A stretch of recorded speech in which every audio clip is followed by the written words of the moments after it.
Jumpa lagi di pembelajaran produk kreatif dan kewirausahaan. Kali ini kita akan membahas materi membuat laporan keuangan sederhana dan perencanaan tindak lanjut hasil evaluasi usaha. Tujuan pembelajaran ini nantinya siswa diharapkan dapat membuat laporan keuangan sederhana dari suatu usaha dan membuat perencanaan tindak lanjut dari hasil evaluasi usaha yang dilakukan.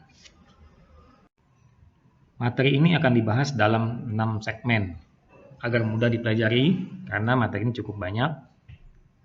Bagian pertama adalah gambaran umum laporan keuangan. Bagian kedua dasar-dasar laporan keuangan. Bagian ketiga menyusun laporan keuangan dan analisis laporan keuangan. Bagian keempat membuat laporan keuangan sederhana untuk UMKM atau wirausaha. Bagian kelima adalah evaluasi usaha yang telah dilakukan. Dan terakhir bagian keenam, perencanaan tindak lanjut dari hasil evaluasi usaha. Kita masuk ke bagian pertama, yakni gambaran umum laporan keuangan. Membuat laporan keuangan. Pada umumnya, laporan keuangan kalau dalam ilmu akuntansi terdiri dari neraca, laporan rugi laba atau ada istilahnya profit and loss, dan laporan perubahan modal atau posisi keuangan. Laporan-laporan ini ditujukan terutama bagi pembuat keputusan di luar perusahaan atau usaha untuk memberikan layanan informasi tentang kondisi keuangan dari suatu usaha atau perusahaan, serta hasil operasi perusahaan atau wirausaha tersebut. Seperti yang telah disebutkan tadi dalam ilmu akuntansi, bahwa standar akuntansi atau dalam ilmu akuntansi berlaku laporan keuangan di Indonesia itu terdiri dari yang pertama adalah laporan laba rugi atau profit and loss. Kedua, laporan perubahan modal jika ada perubahan modal saat di tengah perjalanan suatu usaha. Kemudian neraca, dan keempat laporan arus kas atau LAK, biasa disebut LAK. Laporan laba rugi atau statement of income atau juga profit and loss adalah laporan yang memperlihatkan kemampuan perusahaan atau usaha dalam menghasilkan keuntungan dalam periode tertentu, yakni biasanya dalam periode 1 tahun usaha. Laporan ini terdiri dari pendapatan penjualan dan beban-beban usaha. Pendapatan penjualan dikurangi dengan beban usaha akan menghasilkan laba usaha, seperti dalam materi-materi sebelumnya. Laporan rugi perusahaan atau suatu usaha bisa dihitung dengan cara yang paling mudah, yakni laba bersih sama dengan laba kotor dikurangi beban usaha. Atau dengan kata lain, keuntungan bersih adalah keuntungan yang dihasilkan dari penjualan atau biasa disebut sales dikurangi beban-beban usaha, yakni seperti fixed cost dan variable cost. Yang termasuk beban usaha dalam wirausaha adalah pertama beban penjualan, yaitu semua biaya yang berhubungan langsung dengan penjualan. Dan kedua beban administrasi atau umum, yaitu semua biaya tidak langsung dari penjualan, seperti biaya transportasi, biaya kendaraan, dan biaya-biaya yang tidak terkait langsung dalam penjualan.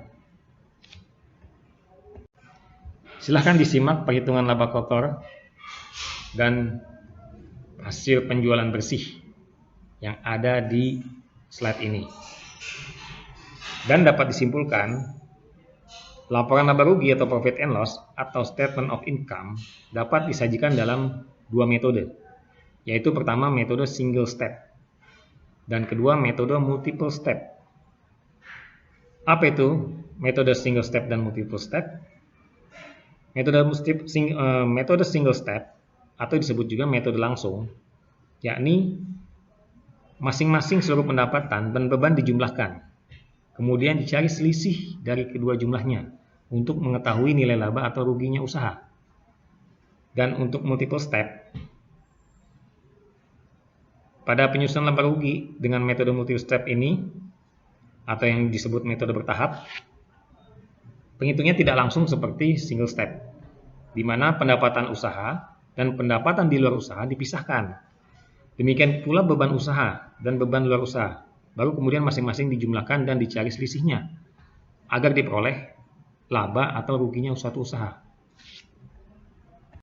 Laporan keuangan yang kedua adalah laporan perubahan modal atau statement of equity. Laporan perubahan modal itu memperlihatkan perubahan modal pemilik atau laba yang tidak dibagikan dalam suatu periode akuntansi secara umum. Laporan perubahan modal pada suatu usaha perseorangan terdiri dari modal, laba atau keuntungan bersih, dan prive atau pemakaian pribadi dari si pemilik. Modal awal periode ditambah laba periode tersebut dikurangi prive atau pemakaian pribadi akan menghasilkan modal pada akhir periode. Secara umum, laporan perubahan modal memiliki unsur-unsur sebagai berikut, yakni pertama, modal awal, kedua, laba rugi, ketiga, pengambilan pribadi atau prive jika si pemilik usaha mengambil sejumlah dana dari keuntungan atau laba yang dihasilkan. Kemudian keempat, setoran pribadi jika si pemilik modal ingin menambah modal dalam bentuk setoran sejumlah dana. Dan kelima, modal akhir. Selanjutnya neraca atau biasa disebut balance sheet. Neraca adalah daftar yang menunjukkan posisi sumber daya yang dimiliki perusahaan atau suatu usaha, serta informasi dari sumber daya secara umum. Neraca ini dibagi dalam dua sisi, yaitu sisi aktiva dan sisi pasiva, di mana sisi aktiva merupakan daftar kekayaan suatu usaha pada suatu saat tertentu, sedangkan pasiva menjelaskan tentang sumber perolehannya harta kekayaan tersebut. Sumber kekayaan terdiri dari dua kelompok besar. Yang pertama adalah hutang, dan kedua adalah modal. Jumlah aktiva dan pasiva dari sebuah neraca harus selalu sama atau disebut balance. Jika tidak sama maka disebut unbalance. Dan untuk penyusutan neraca bisa dilakukan dalam dua bentuk, yaitu bentuk laporan dan bentuk skontro, sebelah menyebelah seperti dalam pembelajaran ilmu akuntansi. Laporan keuangan selanjutnya yang keempat adalah laporan arus kas atau disebut statement of cash flow. Laporan arus kas adalah laporan yang menunjukkan aliran uang atau cash flow yang diterima dan digunakan perusahaan atau suatu usaha pada suatu periode akuntansi berikut sumber-sumbernya. Secara umum, aktivitas perusahaan dapat dikelompokkan menjadi tiga aktivitas utama yang berkaitan dengan penyusunan laporan arus kas, yaitu pertama, aktivitas operasi, yakni operasional sehari-hari, di mana di situ ada cash flow, aliran uang keluar dan masuk. Dan kedua, aktivitas investasi seperti penanaman modal atau penambahan modal usaha. Dan ketiga, aktivitas pembiayaan, yakni beban pembiayaan untuk pembelian bahan baku, pembelian peralatan, APK, dan lain-lain.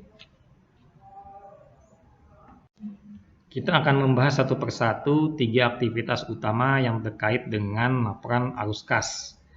Yakni yang pertama adalah aktivitas operasi.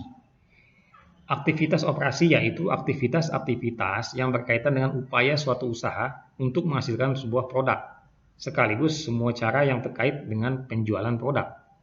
Semua aktivitas yang berkaitan dengan usaha memperoleh laba atau keuntungan dimasukkan dalam kelompok ini.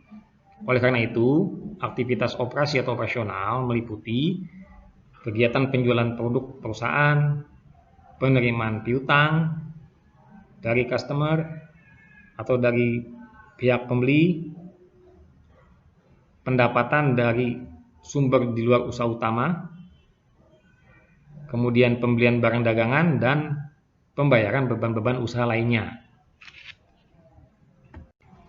Komponen aktivitas utama yang kedua adalah aktivitas investasi, di mana aktivitas investasi yaitu adalah aktivitas yang terkait dengan pembelian dan penjualan harta perusahaan atau harta usaha yang dapat menjadi sumber pendapatan perusahaan. Misalnya pembelian dan penjualan gedung, seperti contohnya ada pelelangan. Umpama ada beberapa gedung yang dimiliki, salah satunya dijual atau dilelang. Nah, hasil income-nya adalah termasuk dalam aktivitas investasi. Kemudian tanah, lalu mesin produksi, kemudian kendaraan operasional yang dimiliki suatu usaha atau perusahaan, pembelian obligasi atau saham perusahaan lain, umpama usaha yang sudah maju, kemudian go public, di mana usaha tersebut mulai melakukan penjualan saham dan sebagainya.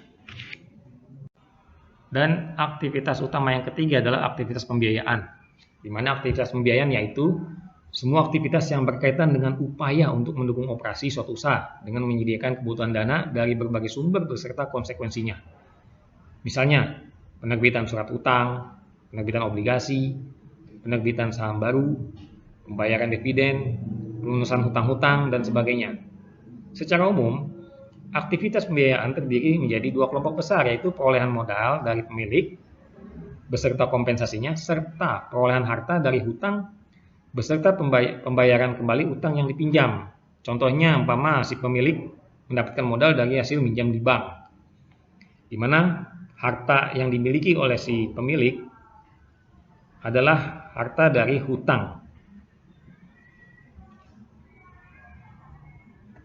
Setelah kita menyelesaikan pembelajaran di bagian pertama, kita masuki bagian kedua, yaitu dasar-dasar laporan keuangan. Sebelum kita lanjut lebih dalam mengenai laporan keuangan, kita harus mengetahui dulu pengertian dari laporan keuangan itu sendiri. Apa itu pengertian laporan keuangan? Laporan keuangan merupakan bentuk tulisan yang memuat informasi posisi keuangan suatu bisnis. Pengertian tulisan di sini bukan saja berarti tulisan tangan atau tulisan ditulis dengan pulpen, tetapi bisa juga dalam bentuk input di komputer, seperti pembuatan laporan keuangan di dalam sebuah sistem seperti dalam Mayop atau Accurate dan lain-lainnya. Nah, sekarang apa tujuan dari adanya laporan keuangan itu? Tujuan laporan keuangan adalah pertama menyediakan informasi yang menyangkut posisi keuangan, kinerja, dan perubahan posisi keuangan sebuah usaha atau perusahaan. Yang kedua, tujuan laporan keuangan adalah menggambarkan pengaruh keuangan dan kejadian masa lalu atau masa lampau. Umpama sebuah usaha kalau di masa lalunya rugi atau untung dapat kita lihat di laporan keuangan. Yang ketiga, tujuan laporan keuangan adalah menunjukkan apa yang telah dilakukan manajemen atau biasa disebut dengan istilah stewardship, atau kepengurusan atau pertanggungjawaban manajemen, atau kepengurusan atas sumber daya atau resource yang dipercayakan kepadanya. Itulah sekilas mengenai tujuan dari laporan keuangan. Nah, sekarang apa manfaat laporan keuangan? Manfaat laporan keuangan adalah yang pertama untuk investor atau penanam modal, di mana penanam modal atau para investor harus tahu apakah perusahaan atau suatu usaha yang diajak kerjasama atau yang ditanam modalnya dalam usaha tersebut untung atau rugi, baik atau tidak. Maka itu laporan keuangan sangat dibutuhkan oleh para investor. Yang kedua, laporan keuangan manfaatnya untuk karyawan, di mana karyawan dapat mengetahui apakah usaha yang dijalankan selama ini menghasilkan atau tidak, untung atau rugi. Yang ketiga, manfaat laporan keuangan untuk pemberian pinjaman.